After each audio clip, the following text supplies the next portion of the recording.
Hello ladies and gents, how you doing, and welcome back to another episode of Project Ozone Lite. Yes, hello, we are back on Modded, and in between episodes I've been doing quite a bit of work, mainly on a bit of resource production. If we head on over to our, what it would be our crop and our wood farm, just over here, I've actually gone and finished off our wood production area, so we're now producing jungle and dark oak wood as well. If we come over this way, so we have acacia and spruce in this farm here, oak and birch just here, and then over this way we have jungle, got some rubber and some dark oak as well. So that's all of our wood now being produced. But the main thing I've been doing is this over here. If we wait for it all to load in. Hello. Let's try this. There we go. Yes. All of our fruit saplings I now have planted. And the first thing we're going to be doing is setting about automating all of the collection for these items. Now, in order to do that, we are going to be using mechanical users. And under every single piece of fruit, we're going to be putting a mechanical user down. Unless it's this maple or the cinnamon or the paper bark tree, in which case the mechanical user will actually be facing the wood itself. And then those mechanical users will automatically trigger whenever this fruit updates. They will knock the fruit off, and then underneath the trunk, if we have a look underneath, come on down, there we go. What we're going to do is we're going to knock out this dirt as we no longer need it. And then underneath each tree, we're going to be putting a vacuum chest down. So all the items from that tree, as they get knocked, sucked into the vacuum chest. And then all those chests are going to be connected to this drawer controller. And then up here, we're going to have some storage drawers to collect all the fruit. So first things first, let me go and put down all the vacuum chests.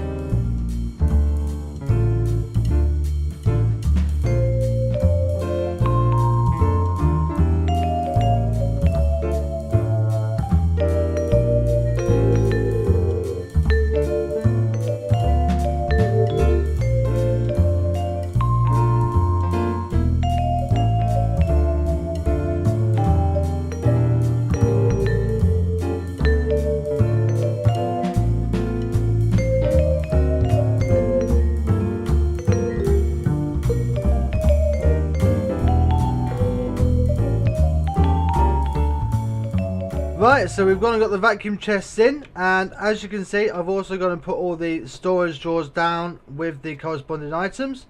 Now all of these storage drawers have 4 emerald upgrades and a void upgrade, so we should have quite a decent supply. Now it is worth pointing out that in all these trees we also have paper bark, and we also have apples. So apples being produced over here as well as by all of our other trees that we are harvesting. So yeah, apples we should have plenty of as well. But right now it's time to put all the mechanical users in. So I've gone and got a few made up just here. Now what we have to do is put these underneath. Let's start with the apricots, shall we? Is it apricot? No, almonds, sorry. Right, so these need to go directly underneath, just like that.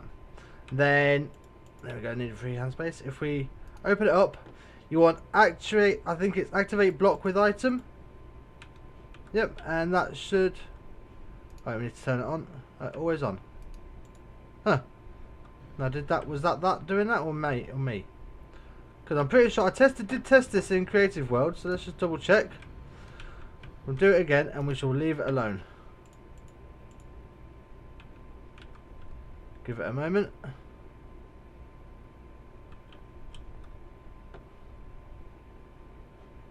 Huh. I'm sure it was activate block with item. Always on. Use item. Entity. Generic click. Place block. Use item on block. Is that it? No, I could have sworn this worked because I tried it in a Creative World. And I'm pretty sure grid power. Ah, flipping heck. I thought we had grid power, didn't we? We had all of those water mills. Well, it's not a problem because now that we've actually killed the dragon, we can actually put in a few dragon mills. But I could have sworn that over in our HQ area, we put those water mills in, didn't we? Let's just double check that. Because I know there was a few updates to the pack. So maybe that changed how the grid power mills work.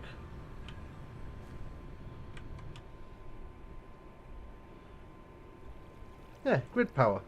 138. So why was that saying grid power 0? Do we have to redo these? Right, let me work this out, folks. Okay, so I'm not sure what happened there. I knocked a couple of the water mills out, put them back down, I've come back over, and yeah, look, 138 grid power. So, yeah, we should be fine now. So, let's carry on with this, shall we? Let's get some more of these in. So, hover mode, yes. Let's pop, let's look, 876. It's not actually registering that they're ours. Maybe, let's put all of these down and then see what the problem is with the grid power. Oh, hang on. You don't want to be like that. Are you going to be a pain? Because, right, I'm going to get all of these mechanical users down, folks, and then we're going to see what we can do. We might have to just give this brush a trim just here. Okay, so that is the first row all done with the mechanical users, but obviously none of them are working. They're all just say 8.76 grid power. So let's head back to where we have our water mills. We'll do what I did before again. We'll knock one of them out and then reset it and see if that gets them working, and if it does, see if we've still got enough grid power for them to work, because I've got a feeling we may have to get a couple of the dragon egg mills. If not for this row, definitely for the farm. So let's head on over. Let's see.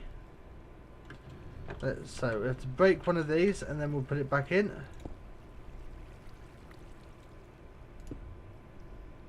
Right, it's still saying 17.5 to 138. Right, I only did a couple of them. So let's head back and see if that's got it working. Right, let's have a look, see if they're working. Looks like it. Yep, they're all now working. And it's still only saying that these aren't. They were.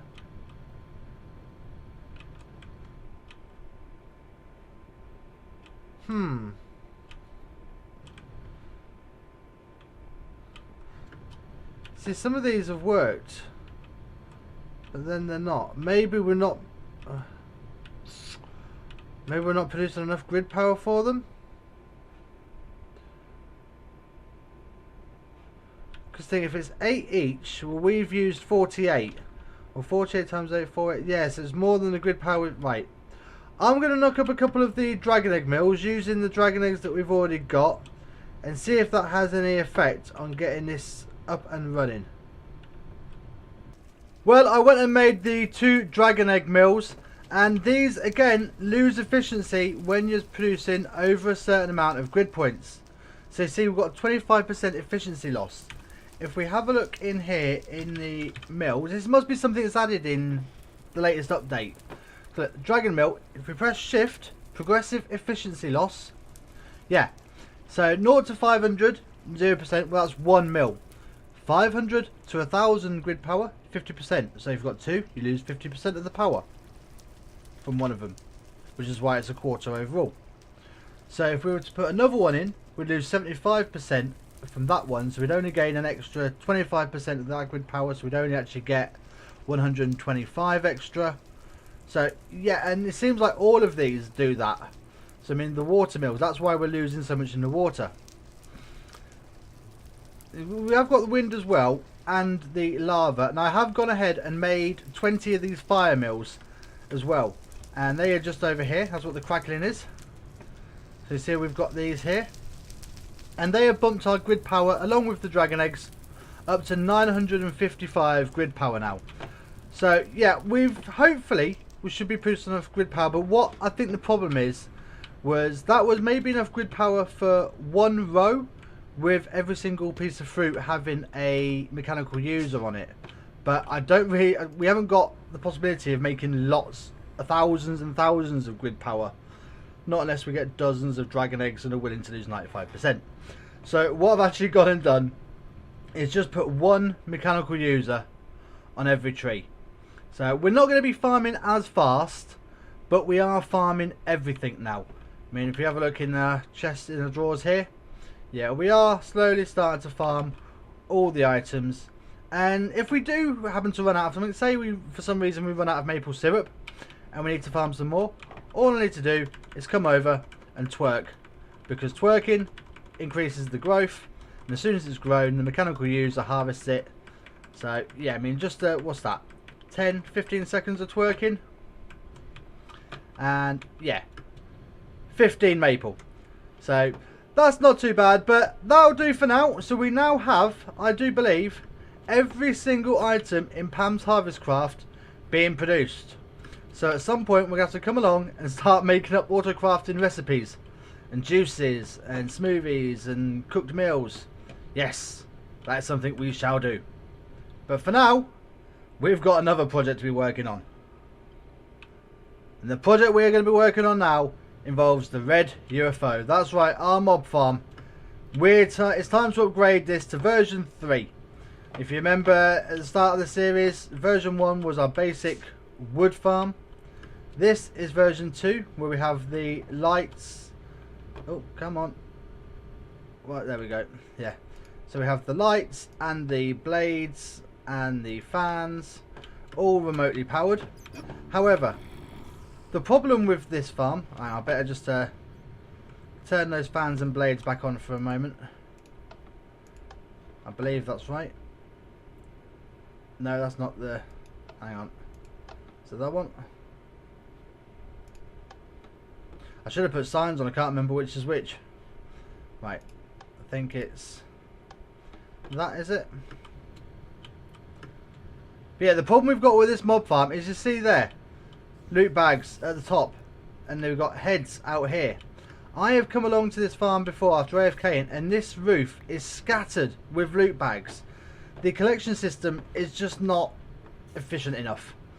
Not only that, I'll just shut up that jetpack sound. But not only that, but at the moment the only way that I can get wither skeletons, apart from going through to the Nether, is by compressing stacks of skeleton skulls. Well, we need a lot more of a precise method of mob collection. So what we're going to be doing here is we're going to be stripping the roof off of this mob farm. We're going to be building a tower slightly higher, and we're going to be putting in some Ender IO farms. That's right. And then we will have a control panel where we can select what mob we want to farm, which is going to be fantastic. And we're going to have, I think there's just under a dozen different mobs. Let me have a look. We've got zombies, skeletons, creepers, spiders, blaze, enderman, wither skeletons, then also the blitz and basalts, which the basalts I think we can only, and the blitz we can only get from the deep dark, I believe. So yes, we're going to have a very selective mob farm. So what we need to do now is strip the roof off. I'm going to try and keep as much of this detail as possible. I mean, after all, it took a while to do all of this obsidian chiseling bits, but the roof, you my friend, you've got to come off. Well, there we go. That is the mob farm without the roof off. Now that block there, that represents the central point, and that is where we're going to build up our spawners from, because we're going to be making this mob farm with the Ender IO powered spawners. So what we need to do now is we need to go and collect soul vials with all the mobs. Now while I was doing this, obviously once the lights are turned out, this is a spawnable spot. There we are, see all the yellow? Yep, so when this is night time, as it was just now, this is completely spawnable. So we have actually gone and collected the spider, a skeleton, blitz, creeper, enderman, husks and zombies, which leaves us with the blaze, wither skeletons, and possibly the ghast. I'm not sure if this will work with the ghast. We'll give it a try. It might be a case of it spawns outside. I'll have to double check.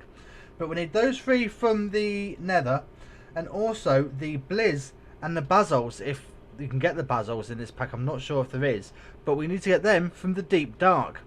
So first things first, let's go and collect those mobs. So it's time for a little bit of an expedition. So first things first, let's head through to the Nether, get a Blaze and a Wither Skelly, and we'll get a Ghast, and just in case, and see if we can even do this. Because what I'm thinking is, if it is possible, we might have to put the Ghast as the lowest spawner, so that it instantly gets hit by the fans and pushed into the mob mashers. So it dies pretty quick. But still, let's head into the Nether now and see if we can find those mobs.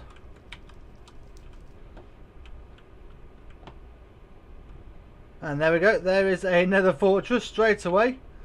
Now let's see, do we have any wither skeletons? There we are, there's some just there, and they're wearing armour as well. So, don't need you, but we do want one of you.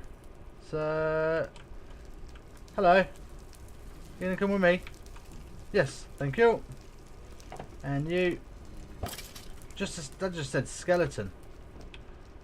That says wither skeleton, that's fine, right. Now we need a Blaze and a Ghast as well, if we can get one. There's a Blaze there, fantastic. This should be a nice quick trip. There we go. We have a Blaze. Now, oh, can you hear him? Yeah, where is he? Hello, Mr. Ghast. Do you know what? I can't see a thing far out with this helmet on. Let's take that off. Wait for the night vision to disappear. Maybe then we can see this. Oh, no, that's glowstone. Where's this Ghast? Come on. Right. Might be able to see him now. We can hear you.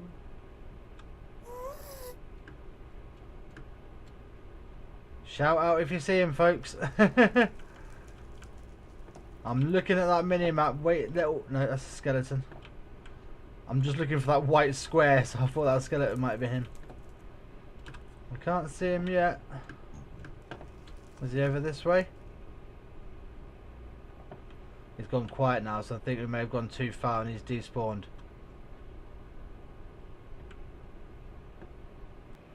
There we go, up on the minimap, and there he is. Fantastic. Right, let's quick.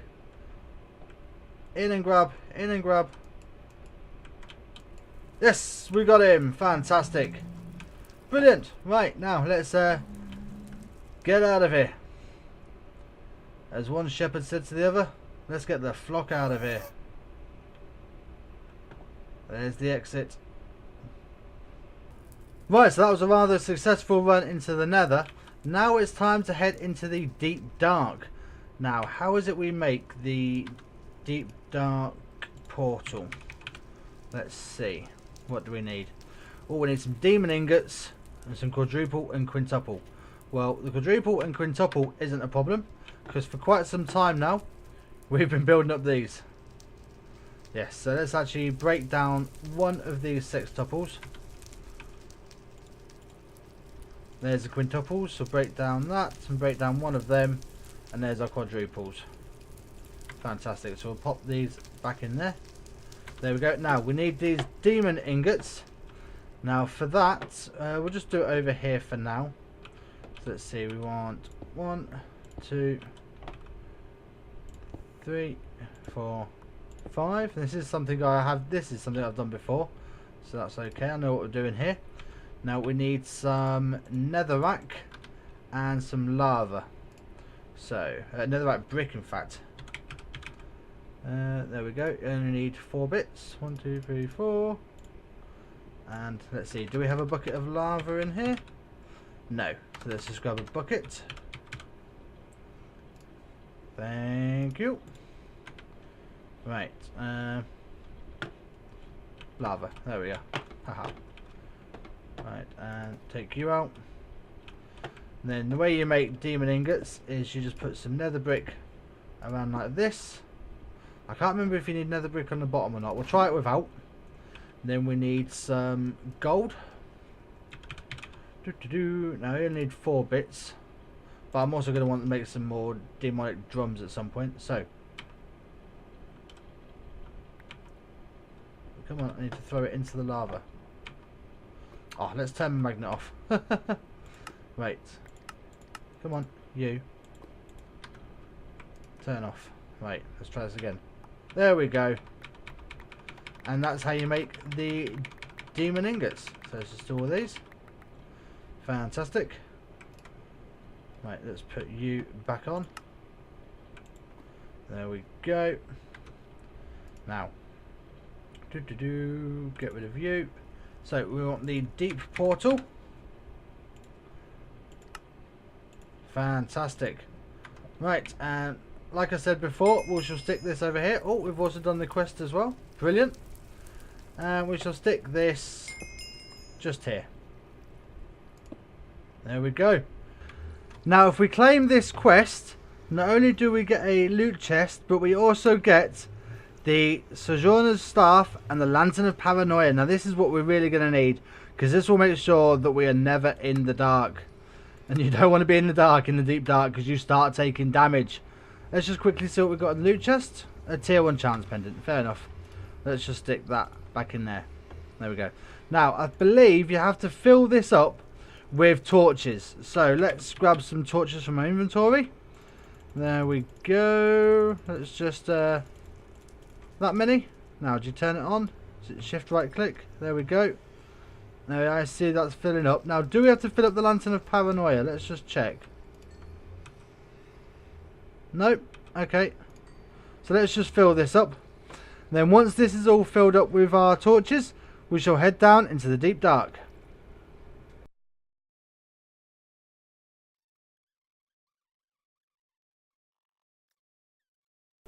And there we go. That's got quite a fair few torches in it for now. If it does need any more, then we could always stick some more in later on, because we do have our wireless terminal.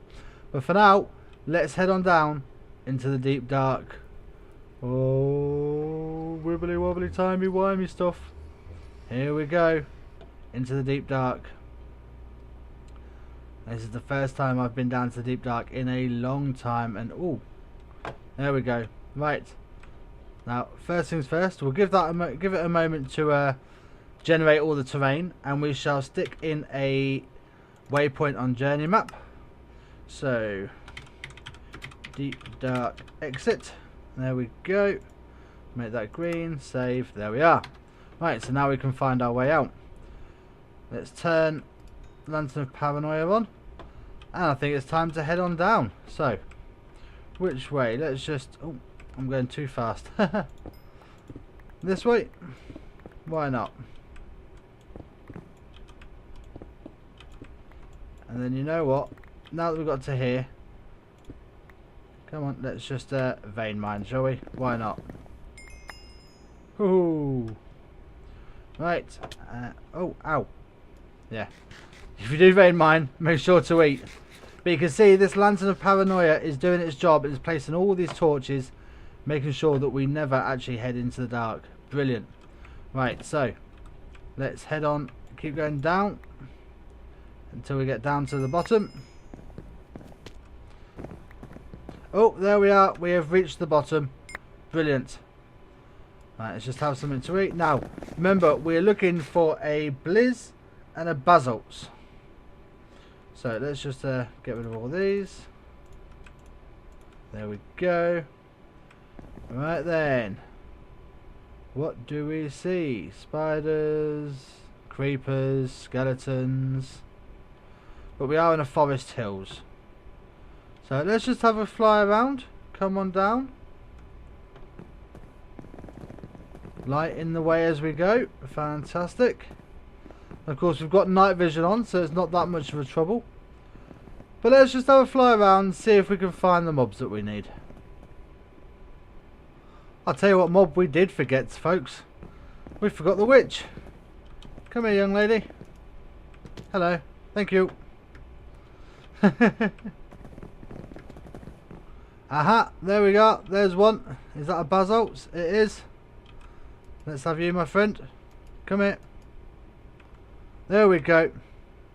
We have the basalts. Brilliant. All we need now is a blizz. Oh, ow. Do you mind? I'm guessing my skeleton charm's worn off. Ooh, which one's this one? Ah, Basalt's already got you.